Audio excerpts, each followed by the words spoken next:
Imagine you have a roommate. This roommate doesn't pay rent. They don't do dishes. In fact, they create constant messes for you to clean up. They wake you up at 3 a.m. screaming, not because the house is on fire, but because they want a snack right now. They have zero empathy for your headache. They don't care if you're sick, and they expect 100% of your attention 24 hours a day. If this were an adult, you'd call them a narcissist and file for a restraining order. But because it's a 7-pound human in a onesie with dinosaur prints, we call it precious. Welcome back to Baby's Mind Secrets. Today we're asking the big, uncomfortable question: why do babies act like total narcissists? Is it a personality flaw? Are they manipulating you? The truth is much more fascinating. Today we're decoding the hidden survival instinct. We're going to look at the biological hardwiring that makes babies the most self-centered creatures on the planet, and why that narcissism is actually the secret to their survival. By the end of this video, you'll understand the radical shift in the infant brain as it moves from me to we, and you'll have a step-by-step guide on how to handle your tiny dictator's demands. Let's dive in. 1. The me universe. Primary narcissism. In clinical psychology, narcissistic personality disorder is a serious condition. But in infant psychology, there is a term called primary narcissism, coined by Sigmund Freud and later expanded by developmental experts. Primary narcissism describes a state where an infant literally cannot distinguish between themselves and the outside world. To a newborn, there is no mom or dad as separate people with their own lives. There is only a source of comfort and me. When a baby is hungry, they don't think, I should wait 5 minutes because mom is in the shower. They can't. To the infant brain, their internal need is the only thing that exists in the universe. The egocentric brain. Famous psychologist Jean Piaget called this egocentrism. It's not selfishness in the way we think of it. It's a cognitive limitation. A baby's brain hasn't yet developed the neural pathways to understand theory of mind, the realization that other people have different thoughts, feelings, and physical sensations than they do. If a baby feels cold, they assume the entire world is cold. If they are awake, they assume the entire world should be awake. They aren't ignoring your needs. They literally do not know your needs exist. They are the sun, and you are a planet orbiting them. In their mind, you are essentially an extension of their own body, like an extra arm that brings food when they cry. 2. The evolutionary survival instinct. Now, why would nature design a human this way?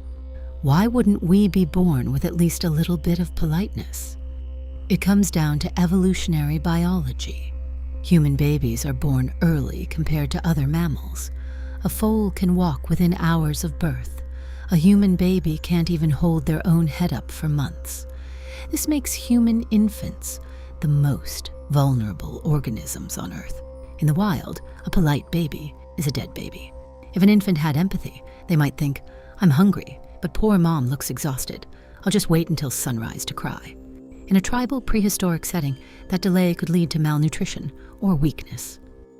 The high-intensity signal, the narcissistic demand, the high-pitched, glass-shattering scream is a survival signal. It is designed to be impossible to ignore. It triggers a physiological stress response in the parent's brain, forcing them to take action. This total self-centeredness ensures that the baby's needs are met first, which is the only way the species continues. Your baby's narcissism is actually a high-performance survival engine. They are hardwired to believe they are the center of the universe because, for their survival, they have to be. Before we get into the empathy gap and how to stop being a doormat for a toddler, let's take a quick sanity check. If you have ever apologized to your baby for only cutting their toast into triangles when they clearly wanted rectangles, Or if you've ever felt personally victimized by a 10-month-old who won't let you sit down for 5 seconds, welcome to the club. We call it parenting, but let's be honest, for the first few years, it's basically an unpaid internship for a very demanding CEO who can't even wipe their own nose. If you're enjoying this deep dive into the bossy brains of our little ones, go ahead and hit that subscribe button. At Baby's Mind Secrets, we're dedicated to helping you understand the why behind the what, so you can keep your cool when the demands get crazy. Hit the bell icon and let us know in the comments. What is the most narcissistic or diva-like thing your baby has done today? Did they scream because you dared to blink? Did they throw a fit because the banana was too yellow? Let's share the struggle in the comments below. 3. The empathy gap. Where's the compassion? One of the hardest parts of the narcissist phase is the lack of empathy. If you trip and fall, your toddler might laugh. If you're crying, they might walk over and hit you with a toy. It feels cold. It feels heartless.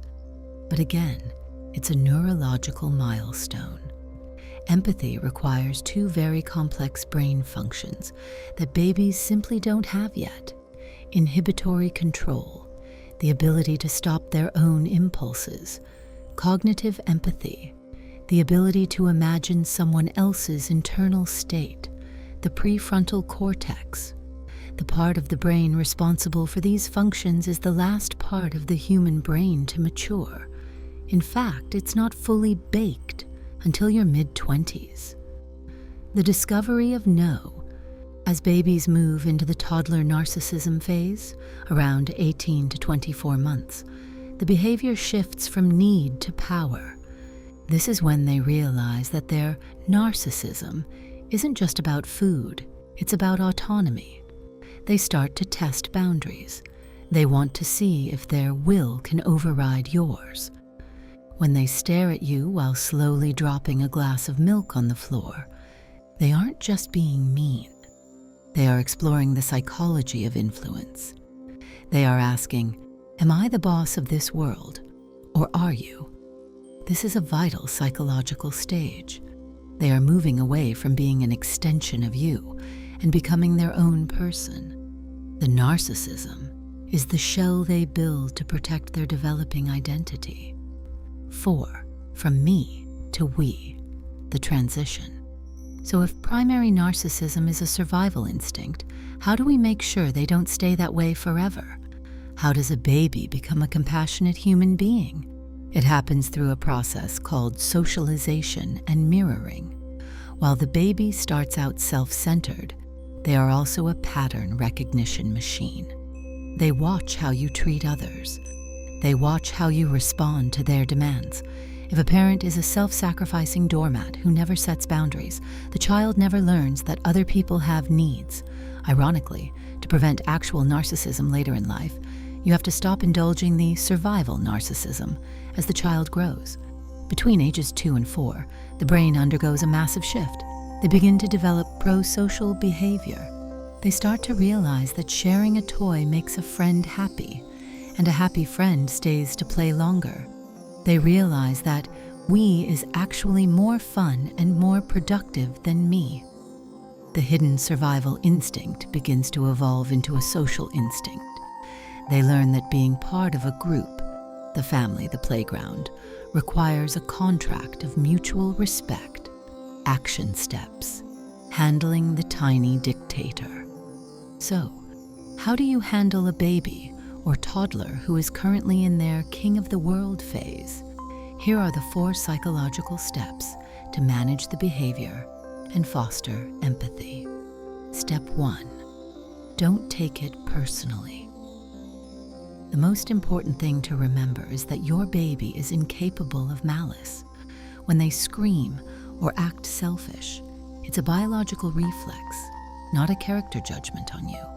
When you stop seeing it as bad behavior and start seeing it as developmental data, your stress levels will plummet. Step 2. Narrate your feelings, the empathy bridge. Even if they don't understand yet, start the theory of mind training early. When they hit or yell, say, "Ouch, that hurt Mommy's arm. Mommy feels sad when you hit." You are providing the mirroring their brain needs to eventually build empathy pathways. You are planting the seeds of the other. Step 3, set gentle but firm boundaries. As they move into the toddler phase, they need to hit a wall. If they never encounter a no, they never learn that other people have autonomy. It's okay if they cry because they didn't get their way. The frustration is the growing pain of their brain, learning that they aren't the only person on the planet. Step 4, model the we mentality. Show them what it looks like to care for others. Let them see you helping a neighbor, feeding the dog, or being kind to your spouse.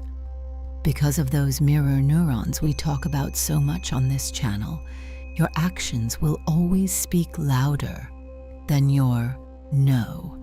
At the end of the day, having a narcissistic baby is a sign that you have a healthy human who wants to survive. They are demanding because they trust you to meet those demands. They are self-centered because they are busy building a self. Enjoy the dictator phase while it lasts, because soon enough they'll be teenagers, and then the narcissism gets really complicated. If you found this look into infant psychology helpful, please give us a like. It helps other servants of tiny bosses find our community.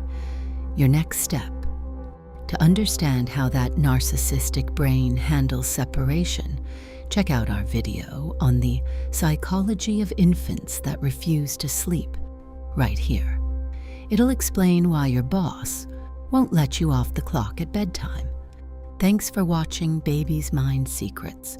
Keep learning, stay patient, and we'll see you in the next one.